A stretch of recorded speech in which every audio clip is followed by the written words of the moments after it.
27 मनुओं का अलग अलग वंश प्रारंभ हुआ।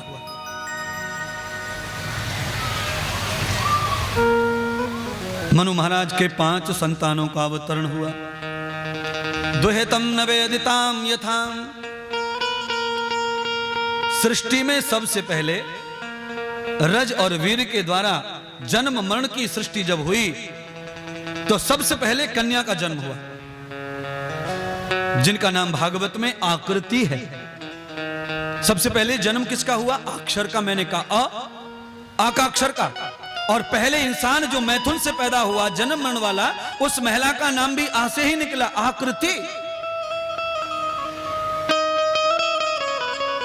मझली पुत्री मनु महाराज की शत्रुपा के गर्भ से पैदा हुई, जिनका नाम है देवहूति, देव आहुति, देव आहुति।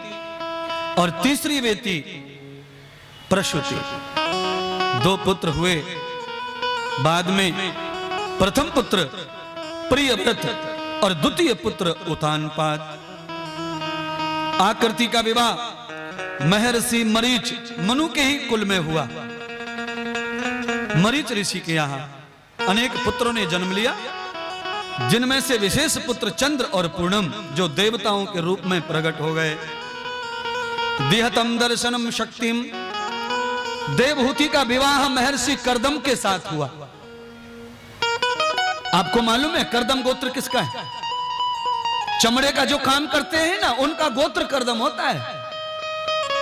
मनु की बेटी कर्दम ऋषि के घर में गई। इससे सिद्ध हो गया कि पहले हमारे यहां वर्ण व्यवस्था नहीं थी, कर्म व्यवस्था थी। जो कर्म करेगा वही फल का भोग करे।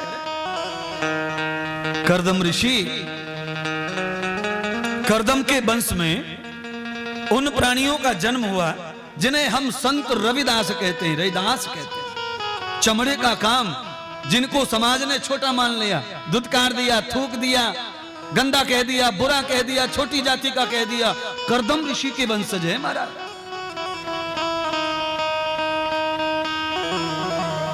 धीरे धीरे खोज हो जाएगी सब चीजों की। इंटरनेट आ गया है, अब गाल बजाने से काम चलेगा नहीं महाराज।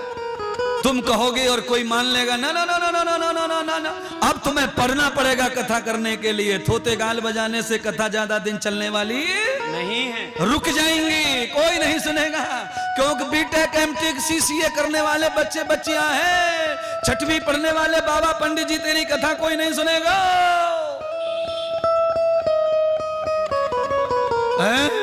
MBA MS MCA MBBS MD के सिर पे चढ़ के बोले ऐसा चाहिए वक्ता, तब कर्ता बनेगा महाराज। राधा और श्याम के 4 भजन गा लिए, तबला पे नचवा लिया, हो गई कथा। इससे अब ज्यादा दुकान चलने वाली नहीं है। धीरे